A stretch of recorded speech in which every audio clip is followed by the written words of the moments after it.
Bonsoir à tous, j'espère que tout le monde va bien. Je suis dans l'obligation de faire cette vidéo car il faut à mon avis que je vous témoigne de ce que je vis en permanence sous les radars parce que cela vous éclairera beaucoup sur le type de stratégie à l'œuvre, peut-être pas seulement dans mon cas partout en France, et permet aux communs d'en apprendre beaucoup sur les types de processus engagés potentiellement contre la cohésion citoyenne française, politique, activiste, militante, et permet, à la lumière de la contre-analyse, d'éclairer la réalité de nombre de dispositifs d'emprise d'exploitation systématiquement de mineurs, ce qui, dans ma trajectoire personnelle, a été une confrontation constante et dont j'ose enfin essayer d'attirer votre attention sur la nature particulièrement profondément perverse, car essayant d'en constituer exploitationnellement des narratifs de plébiscite et légitimité à pourrir la représentation du monde de personnes n'ayant même pas encore atteint l'âge adulte. Euh, J'avais l'occasion hier, par proximité géographique privilégiée de par les difficultés économiques dans lesquelles je suis artificiellement plongé par un acharnement d'une succession sempiternalisée de tentatives d'opérations psychologiques sous couverture perpétrées à l'occasion de mon accès à l'emploi via l'intérimarisation,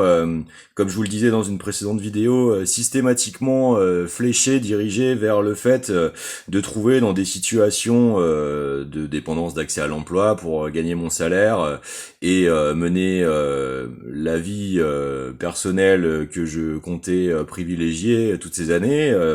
Il faut que vous sachiez que j'essaye depuis plus de 15 ans de supporter ma mère dans l'acquisition d'un bien immobilier à l'état assez dégradé et dont nous essayons intergénérationnellement en tant que famille de s'entraider à améliorer l'état comme il se doit dans les normalités familiales diverses de personnes qui par le travail essayent de se constituer une amélioration de leur cadre de vie. Et dans mon cas précis, il semble que ces processus aient été identifiés comme des leviers de vulnérabilité exploitables depuis le fait de m'être retrouvé en pleine explosion de l'affaire du financement illégal de campagne de Nicolas Sarkozy, de par mon expérience de technicien à BFM TV, où m'y étant retrouvé dans l'obligation légale constitutionnelle d'en signaler le risque potentiel pour la nation, qui s'est bien avéré derrière efficient, puisque M. Sarkozy a passé son temps à essayer de détruire les richesses, stabilité institutionnelle et équilibre des pouvoirs de notre condition collective, et donc j'estime d'autant plus avoir bien fait. Euh, donc par proximité géographique hier, j'ai donc pu me rendre à Bordeaux dans l'action militante commune de commencer à prendre contact avec ce qu'il me semble être la démarche saine de nous protéger mutuellement les uns les autres par une exposition graduelle et correctement traitée. C'est dans cette démarche de dépasser mes limites éventuelles perceptuelles et méthodologiques strictement personnelles dans la complémentarité des retours d'expérience de contact que j'estime être de qualité et donc intéressant à intéresser à la difficulté de la situation que j'ai entrepris donc cette virée à Bordeaux malgré mes moyens économiques immédiats extrêmement précarisés. Mais c'est la suite qui est particulièrement intéressante. Euh, Comme souvent dans mes déplacements à Bordeaux, les disponibilités de train retour s'arrêtent assez tôt dans la soirée Et donc, je me retrouve assez régulièrement à devoir meubler la nuit passante jusqu'au premier train le lendemain matin. Et bon, c'est quelque chose que personnellement, je n'ai pas trop de rétorsion à faire, conservant une part de ma vie sensible euh, aux figures littéraires, à la mythographie particulière du monde de la nuit, et à un passé de musicien et de développeur, cofondateur d'associations de production musicale et d'organisation d'événements culturels. Donc c'est un rapport poétique à la nuit qui ne me dérange pas tant. Mais encore une fois, cela a été la survention de rencontres tout à fait bizarres. Et donc je suis obligé de vous raconter. Donc de retour à la gare jusqu'à l'obtention d'un train seulement aux alentours de 9 heures du matin après une nuit blanche, je me retrouve abordé par un jeune de 11 ans, de 36 ans, enfin, ce que je vous raconte est le narratif qu'il me sert. Je n'atteste pas de l'authenticité et de l'intégralité des informations que je vais vous restituer dans un témoignage strictement précis qui n'est seulement que la reproduction de ce qui m'a été adressé comme interaction, mais vous allez voir à quel point c'est systématiquement étrange. Donc ce jeune homme se présente comme ayant 36 ans, ayant fui la Russie à l'âge de ses 11 ans après avoir perdu l'intégralité de sa famille, ayant réussi à transiter en France et s'étant engagé dans la Légion dès ses 16 ans, ayant 14 ans d'années de service. Ayant eu des emmerdements avec le fait d'avoir conduit la Jeep de son supérieur, et nous avons échangé tout un tas de vues sur ces formatages et conditionnements par cette expérience sans repère culturel du coup hérité, partagé et développé à l'occasion d'avoir une expérience familiale jusqu'à sa maturité. Et donc j'en ai profité pour désamorcer empathiquement dans les effets miroirs d'échange et de retournement de certains effets de transfert,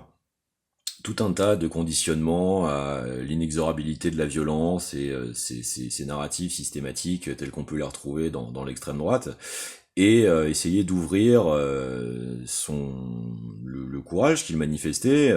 à une réflexion sur l'évolution potentielle telle que celle pour laquelle je milite, des doctrines de défense et de développement de la recherche industrielle attenante à ces secteurs d'activité vers des capacités de force, de projection, d'interposition nécessaires à des nations pour les questions de défense, mais vers un aboutissement technique de moyens opérationnels de ces puissances non létales, c'est-à-dire essayer de les flécher vers le développement de technologies de non-létalité opérationnelle. Et ça a été concluant, et donc sa situation était de s'être retrouvé bloqué à Bordeaux, parce que son barda ayant été visiblement subtilisé, et donc avec dedans l'intégralité de ses titres militaires, ses cartes militaires, etc., l'exposition des difficultés de sa situation financière, vu que n'ayant pas sa carte militaire, du coup, compte bloqué, etc., tout ça, moi je ne suis pas militaire, je suis civil, mais il m'a été transmis systématiquement toute une succession d'informations, comme les crédits militaires spéciaux, enfin, bref. Et si vous voulez, c'est autrement plus troublant, parce que déjà, normalement, les militaires ne diffuse pas ce genre d'informations. J'avoue que j'avais assez de mal à considérer 36 ans vu l'apparence physique de cette personne, mais du coup il était quand même particulièrement au fait de la chose militaire, et donc c'est d'autant plus troublant, car soit c'est un jeune manipulé, envoyé à ma rencontre, préconditionné dans l'accès à ces informations pour opérer cette interaction qui peut donc potentiellement constituer une énième tentative d'opération psy, d'instrumentalisation par reverse psychology des faits miroirs, soit c'est effectivement le cas, et donc cela prouve certainement la pratique déjà d'accès à nombre de maintiens physiologiques, médicaux, de leurs conditions dans l'état de développement technologique réel, dans ce fossé entre civil et recherche avancée privée, dont les connaisseurs de l'histoire des cybernétiques et de l'évolution de la financiarisation de la recherche depuis la Seconde Guerre mondiale sont assez bien au fait, dont je fais partie. Mais ce qui est particulièrement troublant et donc cette personne était en situation de nécessité de transit et d'attente dans cette gare, du coup devait repartir pour Pau, accompagné donc d'agents de la SNCF pour rejoindre sa hiérarchie et repartir chercher son barda, etc. Ce qui est particulièrement troublant, c'est qu'on est encore dans les localités géographiques proches de l'affaire Betaram. Sa mobilisation et ses affectations sont censées être ressortissantes du RPIMA de Corse. La façon de placer ces phrases était comme si elle cherchait à appuyer une certaine perversité qui, si j'en analyse bien les intentionnalités et l'objectif, cherchait à activer une suite de triggers affectifs chez ma personne n'étant possible que par une accumulation préalable de renseignements de l'intégralité de toutes les successions d'opérations psy que j'ai dû avoir à affronter depuis 2007, et particulièrement avec des points d'orgue vers 2015, puisque le narratif de l'âge auquel il a dû quitter ce pays et rentrer en service correspond encore une fois à peu près à la période de séparation de la personne avec laquelle j'essayais une relation au moment où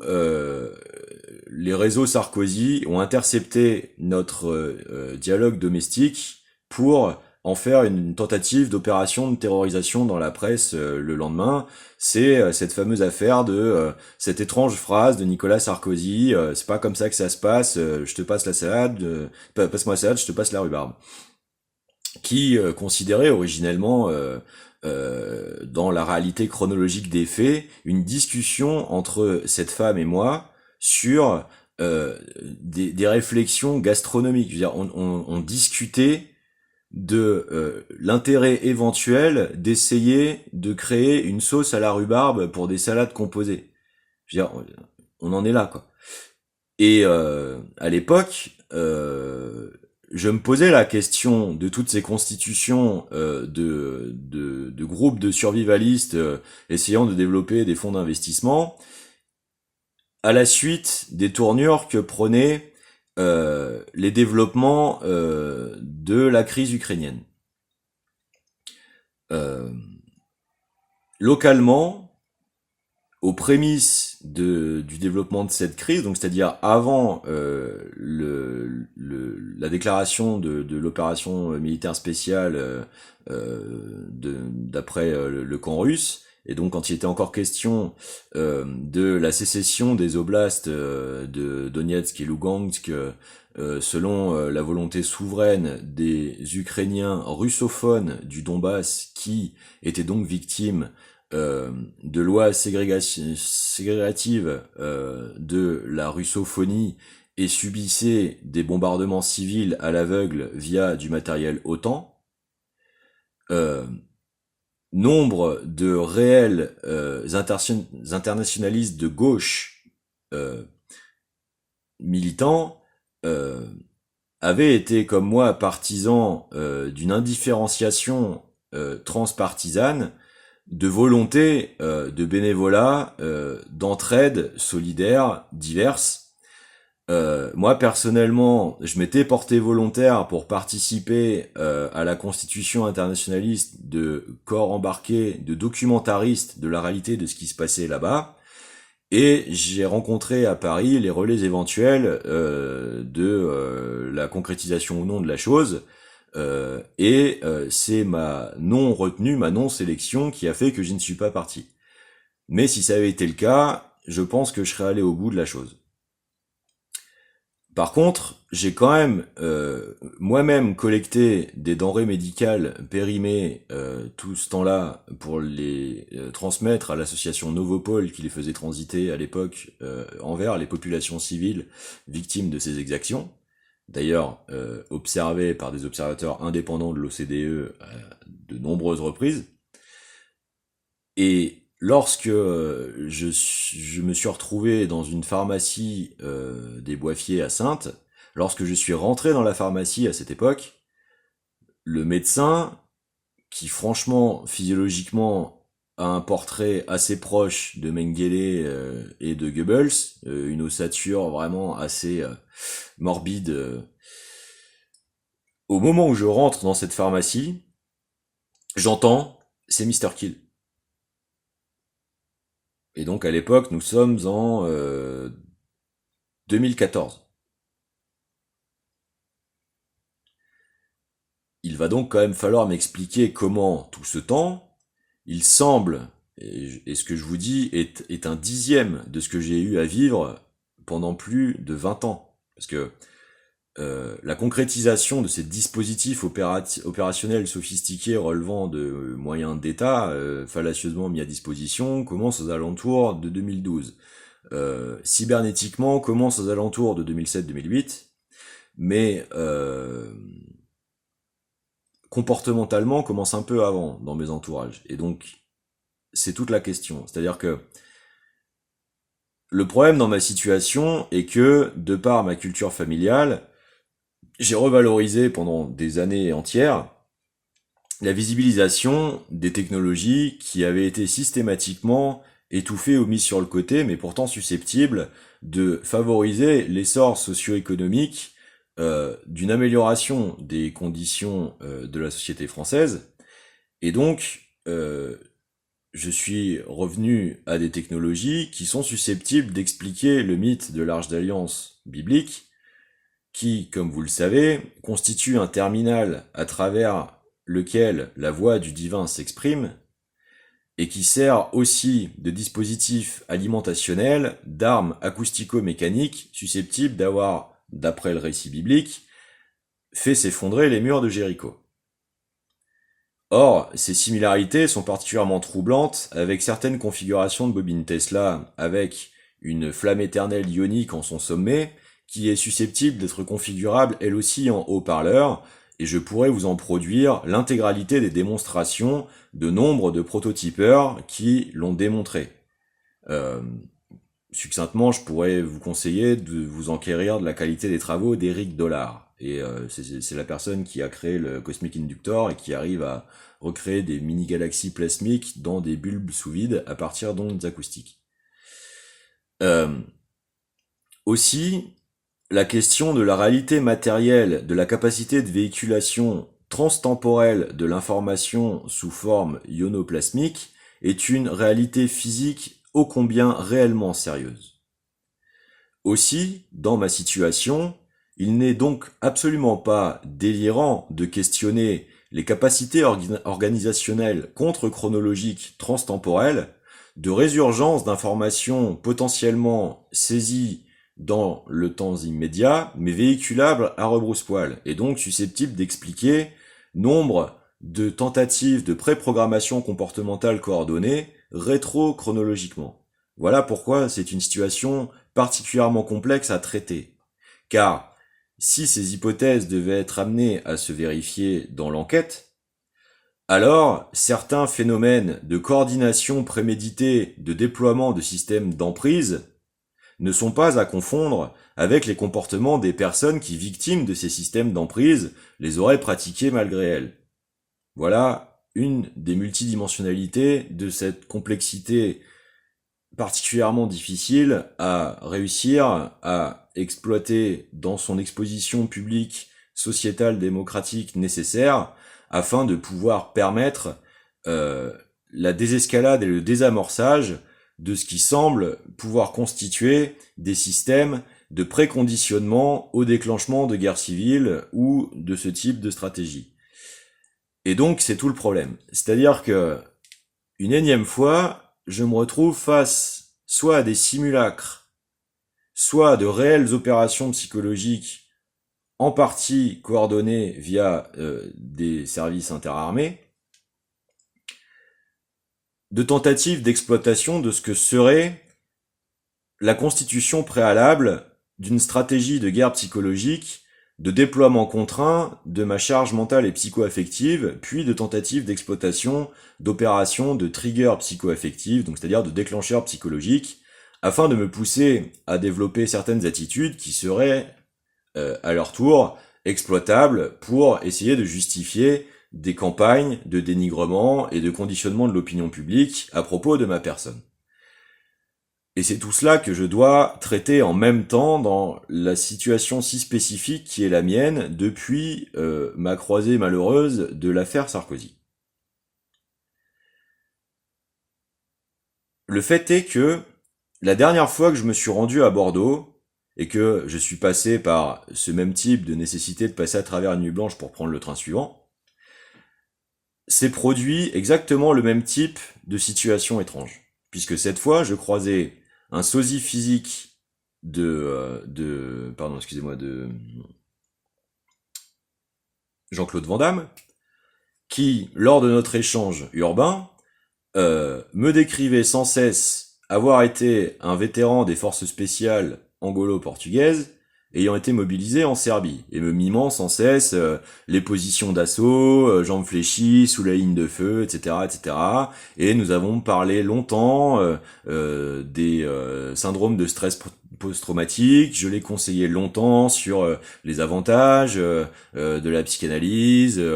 du psychocomportementalisme, du cognitivisme, des avancées des thérapeutiques multiples et combinables appropriées à pouvoir sortir des rémanences de tout ça, etc. C'est ce que je fais à chaque fois. Je suis issu d'une culture familiale de la pratique de la médecine, et notamment de la traumatologie, et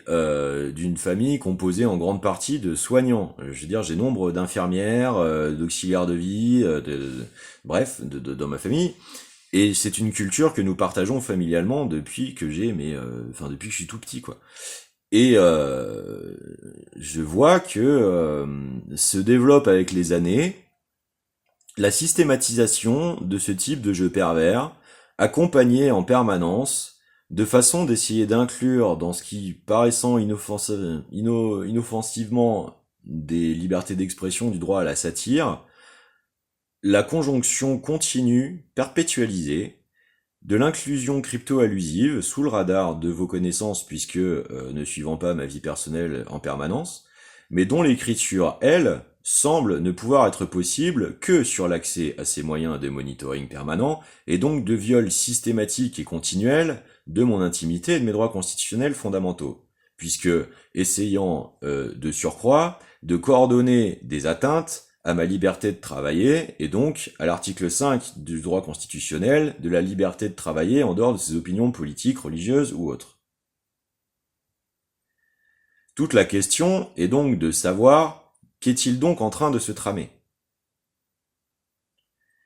Car c'est une inversion de la personne que je suis depuis le début dans toute cette histoire,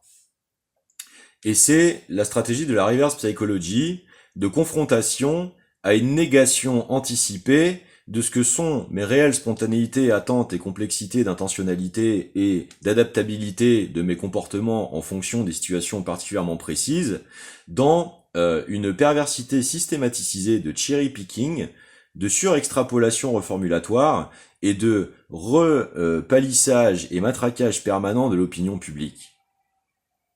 Alors, s'agit-il d'une erreur de perception et d'interprétation première? S'agit-il d'une volonté réelle liée à ce que pourrait être la nécessité de la doctrine de défense en dehors de mes propositions peut-être hyper pertinentes d'amélioration, et donc constituerait cette situation de hiatus que nous sommes donc présentement, par cet interactivisme, en train, je l'espère, d'optimiser et de sublimer? Ou s'agit-il, beaucoup plus problématiquement,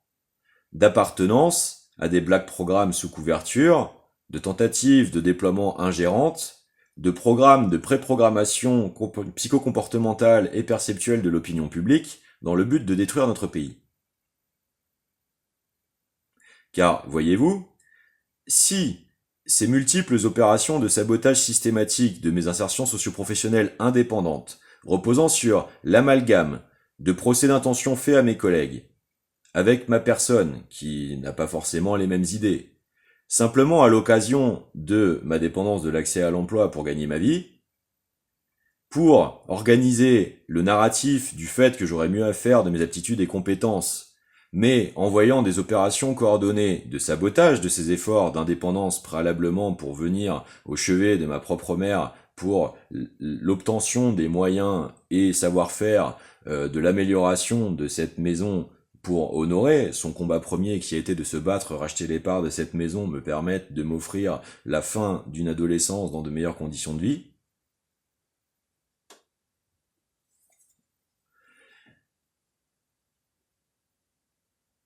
Et de surcroît,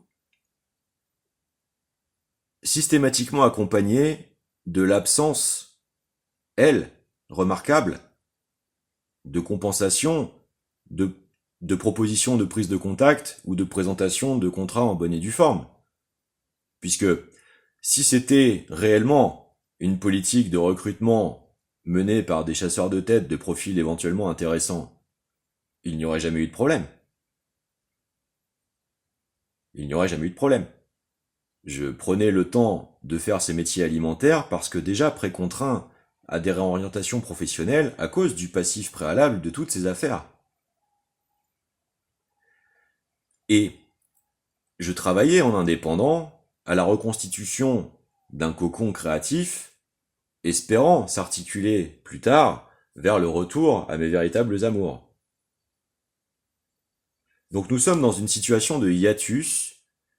de sandwich de différentes instances, de contre-rétrochronologie mutuelle réciproque, au milieu duquel nous nous retrouvons dans la position du sandwich puant. Je m'emploie donc à tenter de désamorcer ces multicouches synchrones d'auto-galvanisation autogène, de systèmes d'erreurs de perception, de méprise et peut-être de certaines volontés et intentionnalités d'intention d'entretien de ces confusionnismes permanenticisés, justement pour protéger la détente, la paix mondiale, l'évolution des rapports internationaux dans les questions héréditaires de l'histoire et l'amélioration collective de nos conditions de vie communes au passage, c'est-à-dire la transtraumatologie, la conscientisation, l'encapacitation des maîtrises techniques et psycho-perceptuelles attenantes à l'amélioration de la perception de nos limites infra- et superstructurelles, et à l'avènement du grand retour de la vraie grande diplomatie. Aussi, je suis obligé de vous expliquer la réalité en dehors de toute tentative de reformulation interceptive systématisée. Car, malgré mes efforts précédents, je constate la permanence d'une obstruction de vouloir prendre contact et de pouvoir simplement témoigner préalablement de la réalité des faits avant d'avoir une opinion quelconque dessus, donc méthodologiquement un énorme problème, et la permanenticisation de cet acharnement de perversité critique pseudo-satirique sous couvert de liberté d'expression. Je rappelle que constitutionnellement, la liberté d'expression n'est permise que lorsqu'elle ne constitue pas une entrave aux libertés d'autrui. Parce que la liberté d'expression ne marche pas dans le cas de la constitution d'un système de crypto-harcèlement coordonné, coopératif, d'associations de malfaiteurs, par exemple. Je n'accuse personne, je rappelle juste la réalité du droit. Parce que les principes philosophiques à l'œuvre dans l'équilibre des droits et devoirs pour une société saine. Et je voudrais conclure sur le fait que ça sent très fortement la tentative de piège à l'accès au pouvoir de la gauche sur des ressorts de capacité opérationnelle historiquement héréditaires, particulièrement des technocomplexes les plus effroyablement génocidaires de l'histoire, tels que les travaux de recherche de Joseph Mengele durant la Seconde Guerre mondiale, les exfiltrations des dignitaires de ces recherches par les black programmes tels que l'opération Paperclip, puis leur reprise dans MK Ultra, etc. Et donc certainement pas les lumières de la civilisation prioritairement les meilleurs suivables. Aussi, ce pourquoi j'ose faire ce type d'intervention, sachant particulièrement ce que j'encours. Il y a 2 jours, j'ai reçu un appel extrêmement étrange de mon père, qui potentiellement ne peut être que la manifestation du fait qu'on a employé le téléphone de mon père pour me signer le fait qu'on aurait eu accès à ses effets personnels. Je n'arrive pas à le joindre depuis. Ce cas a été signalé à la gendarmerie immédiatement.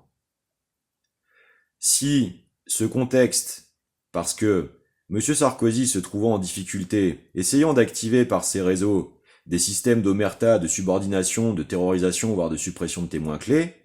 sachez qu'il m'aura particulièrement sur le dos et que l'intégralité de son cas sera transmise à la justice. Et si des pactes de corruption devaient continuer de perdurer en ce sens, je lui rappellerai les statuts de l'Organisation nationale, de l'Organisation des Nations Unies sur les légitimités à l'autodéfense en cas de crime de guerre, puisque ces faits sont caractérisables de tentatives de guerre psychologique menées par des systèmes d'ingérence contre des citoyens français naturellement légitimes sur leur sol. Que ce soit parfaitement clair. Nous n'avons pas permis à M. Sarkozy de violer le suffrage universel direct lors du référendum de 2005. Nous n'avons pas permis par mandature à M. Sarkozy de violer le cadre de la loi électorale pour accéder à la mandature de présidence. Et nous n'avons pas permis à M. Sarkozy de nous imposer la cybernétisation massive de la société permettant potentiellement l'accès technologique à de telles capacités organisationnelles de tentatives de déploiement et de perpétration de crimes parfaits. Que ce soit parfaitement clair. Ces précisions faites, je vous souhaite à tous une bonne soirée, et de toute façon, je continuerai d'exposer les véritables ressorts de cette affaire, car sachez que moi, c'est ce qui m'interdit de vivre depuis 20 ans. Et je vous avoue que si je suis le premier à devoir être passé par ce type de moulinette, je suis d'autant plus nécessitairement légitime à vous en témoigner la réalité profonde, car dans l'immédiateté de l'impossibilisation du déploiement des processoralités normalement appropriées à une telle situation, la priorité reste le devoir d'informer mes compatriotes devant le droit constitutionnel, car s'il s'agit, à travers mon exemple personnel, d'un cas caractéristique d'atteinte à la défense nationale, c'est mon devoir sacré, constitutionnellement, jusque dans le préambule constitutionnel français. Voilà pourquoi je me résigne à faire cela, indépendamment de ce qu'auraient été mes attentes ou volontés strictement propres, aussi bien affectives que prospectivement professionnelles. Et sachez que ce n'est vraiment pas par plaisir, et seulement grâce à une grande endurance de ma personne. Et que j'y laisse énormément. Bonne soirée.